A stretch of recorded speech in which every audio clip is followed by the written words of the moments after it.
यहाँ पर एक और लड़का मिला है जो कहता है मुझे मेरा फेस ना है, मैं आपको सारी हकीकत बता दूंगा। क्या क्या होता है इन होटलों में? होटलों में यहाँ पे जिस्म फाशी वगैरह होती है, चरस वगैरह होती है, यानी कि नशा वगैरह लोग करते हैं यहाँ पे बहुत ज़्यादा। काफ़ी लोग हैं जो आप नीचे अगर आप 11 या 11:30 12 बजे आएँ तो आपको यहाँ पे काफ़ी लोग देखने को मिलेंगे जो यहाँ पे नशा वगैरह करते हैं और सेल भी करते हैं, फिर एक दूसरे को सेल कर रहे होते हैं, बेच रहे होते हैं यहाँ इन्हीं होटलों में? इन्हीं होटलों में, हाँ जी। और यहाँ पे पिछले दिनों में एक वारदात भी हुई थी, एक बच्चा था उसको यानी कि उठा के ले गए थे। पहले तो इसी अपनी बातों में लगाया, बातों में वर्गला के आपस में 4-5 जने थे, फिर उसको धमकी देने लग गए। धमकी देते देते उसे उठा के ले गए यहाँ से। बच्चों के साथ ज़्यादतियाँ भी की जाती है इन्हीं होटलों में? ज़्यादतियाँ भी हुई थी। एक बच्चा था वो तकरीबन शेखुपुरी का वो लड़का था, उसके साथ लड़कों ने ज़्यादती की थी यहाँ पे, हाँ जी। और होटल जो मालिकान है यानी कि इसरागाह का जो मालिक है वो उसने बात को दबा के रफा दफा कर दिया था। क्या हुआ था? क्या एक आदमी ने की थी? बच्चे की उम्र कितनी थी? बच्चे की उम्र ये कोई 12 साल की उम्र थी। पहले तो ये कहते हैं कि यानी कि आईडी कार्ड नहीं देना, आईडी कार्ड आपका है तभी आपको यहाँ पे सोने देंगे, लेकिन ये बात झूठ है बिल्कुल ही, क्योंकि इन्हें सिर्फ पैसे चाहिए होते हैं और कुछ भी नहीं चाहिए होता। अगर आप 100-200 रुपये एक्स्ट्रा दे देते हो तो ये आपको यहाँ पे रख लेते हैं। जो खुफिया इन्होंने कमरे बनाए हुए हैं सराओं में, ये किस मकसद के लिए बनाए हैं? क्या जोड़े भी आते हैं यहाँ? इसी मकसद के लिए बनाए हुए। नीचे आपको कमरे भी देखने को मिलेंगे जहाँ पे जोड़ों के लिए जो बनाए जाते हैं खुफिया तौर पे, तो यहाँ पे आके अपना काम करते हैं, जो कुछ भी करते हैं फिर करके चले जाते। बेसिकली यहाँ पे जो ये बनाए जाते हैं सरागा, ये उन शख्स लोगों के लिए बनाए जाते हैं जो बाहर से आते हैं, लेकिन यहाँ पे जोड़े भी आते हैं। जोड़े भी आते हैं और जो कम उम्र बच्चे भी आते हैं जो घर से भाग जाते हैं, जैसे कि इन होटलों में हो रहा है। आपको बताया तो है 12 साल का एक बच्चा था, उसके साथ ज़्यादती भी की गई थी यहाँ पे, हाँ जी। इसी तरह ये दिन ब दिन केस यहाँ पे आम सी बात है। मुझे यहाँ पे रहते 3 महीने हो गए हैं, 3 महीने में हर दूसरे हफ्ते तीसरे हफ्ते ऐसा कोई ना कोई केस सामने आ जाता है, लाजमी मिलता है यहाँ पे। ये होटल वाले क्यों जाने देते हैं? बच्चों को भी, कम उम्र लड़कों को भी दे देते हैं, कमरे दे देते हैं रेंट पे। पैसे चाहिए होते हैं उन्हें बस, और कुछ भी नहीं चाहिए होता। जब उनको पैसे मिल जाते हैं फिर वो जाने देते हैं आवाम को। पुलिस वाले चेक नहीं करते आकर इन कमरों, इन होटलों को? यहाँ पे कभी भी पुलिस नहीं आई, कभी भी नहीं आई यहाँ पे। मुझे 3 महीने हो गए रहते हुए, क्योंकि मुझे यहाँ पे कोई घर वगैरह नहीं मिल रहा था। तो सस्ता यहाँ पे 100-150 रुपये में बंदा यानी कि रात गुजार लेता है। लेकिन ये 100-200 के चक्कर में यहाँ पर बच्चों के साथ ज़्यादतियाँ भी होती हैं। ज़िंदगी तबाह हो रही है बच्चों की, और यहाँ पे उनको नशे पे लगाया जाता है, उसके बाद नशा फरोश किया जाता है उनको। अगर वो बच्चे ऐसा ना करें तो उनको धमकी लगाई जाती है। आगे भी मतलब कि ऐसे भी हैं कि बच्चे फरोश जो हैं, जो बच्चे भी सेल कर देते हैं, ऐसे ही ज़ाहिर है ग्रोह सरगर्म होते हैं।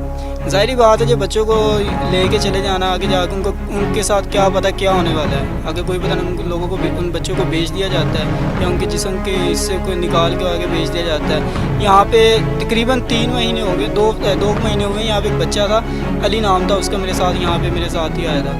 अभी तक उस लड़के का कोई पता नहीं वो किधर है। उसके घर वाले भी उसे ढूंढ रहे हैं, वो मिला ही नहीं है। ऐसा वो गायब हुआ है, लोग उसे उठा के एक लड़का था उसके साथ गया था वो लड़का, और उसके बाद फिर वो वापस नहीं आया अभी तक। उसका फ़ोन नंबर भी बन जा रहा है, अभी तक वापस नहीं आया। मालिक से मैंने बात की जो सरागाह का, उसका कोई दोस्त वगैरह था, पुलिस वगैरह के पास भी गया, लेकिन उन्होंने कहा कि तुम चुप हो जाना, तुम चुप कर जाने तो तुम्हारे साथ भी यही किया जाएगा। ये अरसा दराज से चलता आ रहा है। जैसे कि जावेद इकबाल 100 बच्चों का कातिल था, वो भी यहीं से बच्चे उठा के वर्गला कर ले जाता था और उसके बाद उनका कत्ल कर देता था। ये होटल तक के बदनाम होटल है, ये आज के होटल नहीं है, ये तब के होटल है जब जावेद इकबाल जिंदा था। और 100 बच्चों का कातिल, जो कि 90s में ये स्टोरी निकली थी, बहुत बड़ी स्टोरी थी, जिसने 100 बच्चों को कत्ल किया था। और उसके बाद उसके घर से जो लाशें मिली थी, उसके घर से बच्चों की जो डेड बॉडीज़ मिली थी, वो आपके सामने है, वो माजी में हम देख चुके हैं। वो एक ऐसी ब्रेकिंग न्यूज़ निकली थी कि जिसने पूरे वर्ल्ड में वो तहलका मचाया था, और वो हमारे लिए लम्हा फ़िक्र है। लेकिन ये उस वक्त के होटल अभी भी चल रहे। मेरे भाई मशकूक लोग भी तो इधर आते होंगे, ज़ाहिर है, बच्चों के चक्कर में। काफ़ी लोग आते हैं यहाँ पे 12 बजे के बाद अक्सर लोग यहाँ पे आते हैं, देखते हैं बच्चों को। ऐसे बच्चे जो अकेले होते हैं उनके साथ बैठ के वो डीलिंग करते हैं, उन्हें धमकियाँ देते हैं, धमकियाँ दे के फिर अपने साथ लेके चले जाते हैं। वो भी बच्चे घर से भागे होते हैं, ज़ाहिर बात है। अगर वो ना बताए तो वो कहते हैं हम तुम्हें पुलिस के हवाले कर देंगे। उनके पास सिगरेट रख देते हैं नशे वाले, वो तो सो रहे होते हैं, उन्हें क्या पता, तो नशे वाली कोई चीज़ रख देते हैं। फिर उन्हें कहते हैं हम पुलिस वाले हैं, हमारे साथ चलो, ये तुमने क्या रखा हुआ है। फिर वो साथ ले जाते हैं, आगे जाके ना जाने वो क्या करते हैं उन बच्चों के साथ, कोई पता नहीं। बच्चा 2 दिन बाद 3 दिन बाद गायब हो जाए। गायब हो जाता है, लाजमी हो जाता है। मैंने आपको बताया मेरा एक दोस्त था अली, वो अभी तक नहीं मिला। 2 महीने हो गए, उसके घर से भी कॉलें आ रही हैं लेकिन वो मिल ही नहीं रहा। पुलिस को बताएं तो पुलिस कहती है तुम चुप कर जाओ, नहीं तो तुम्हें भी बीच में यानी कि रगड़ दिया जाएगा। मालिक को बताएं तो मालिक कहते हैं कि तुम भी अगर तुमने किसी को बताया या फिर तुमने उसके विरसा को अगर कुछ बताया तो हम तुम्हारा नाम लेके उसकी जो यानी कि लाश वगैरह वो तुम्हारे पेटे डाल देंगे। नाम तुम पे लगा देंगे, तुमने उसको गायब किया, तुमने उसको कहीं अगवा करवा दिया। हाँ जी, ऐसे ही करते हैं। ये जो मालकान होते हैं जो काउंटर पे बैठे होते हैं वो फ़ौरन कमरा दे देते हैं बगैर किसी शनाख्त के, बगैर किसी आईडी कार्ड के। मुझे यहाँ पे आपको पता है 3 महीने हो गए, मैं बगैर शनाख्ती कार्ड के रह रहा हूँ। मेरा आईडी कार्ड नहीं बना हुआ। मेरी उम्र 17 साल है अभी मेरा आईडी कार्ड नहीं बना हुआ, लेकिन फिर भी मैं यहाँ पे रह रहा हूँ।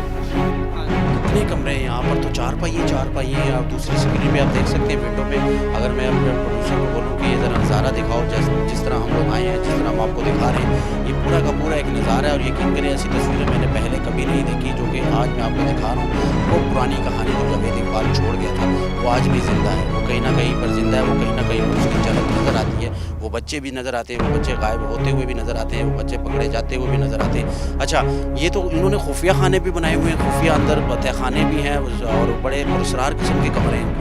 अगर आप नीचे वाले पोर्शन में जाएंगे ना तो वहाँ पे कमरे भी मौजूद हैं।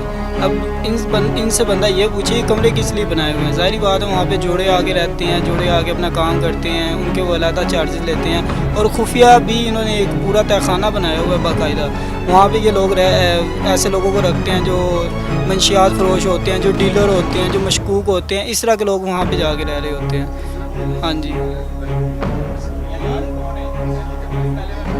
बहुत ज़्यादा यहाँ पे खुफिया यानी कि इन्होंने बनाए हुए हैं तहखाने में। फिर ऐसी जगह पे इश्तिहारी भी आते होंगे, रात को रह के निकल जाते होंगे। ज़ाहिर बात है, मैंने आपको बताया बगैर आईडी कार्ड में यहाँ पे रह रहा हूँ। जब इन्होंने किसी का आईडी कार्ड नहीं चेक करना तो कोई भी आगे रह सकता है, इश्तिहारी रह सकता है, कोई कातिल रह सकता है, कुछ भी हो सकता है यहाँ पे। हाँ जी, तो ये हालात है जी। ये इससे बात करना बहुत ज़रूरी थी, इसलिए ये शर्त रखी थी कि मेरा चेहरा नज़र ना आए। मैं आपको सारी हकीकत बता दूंगा कि जावेद इकबाल जो कहानी छोड़ गया था 100 बच्चों का कातिल, वो कहानी अब भी ज़िंदा है। वो जगह अब भी आपको नज़र आ रही है। वहाँ पर वो जो अपनी कहानी अपने आप में कहानी थी और एक बड़ी तहलका और एक बहुत बड़ी ब्रेकिंग न्यूज़ थी 90s में। जब हम छोटे थे, हम पढ़ते थे, तब हमारे सामने वो खबर आई थी कि जावेद इकबाल ने 100 बच्चों को कत्ल किया था। और वो कहाँ से उठाएंगे? आज मैं वही होटल्स आपको दिखा रहा हूँ, आज मैं आपको वही सराय दिखा रहा हूँ जो कि जावेद इकबाल अपनी यादों में छोड़ गया है। तो आगे बढ़ते हैं, आपको दिखाते हैं कि मज़ीद क्या हालात हैं।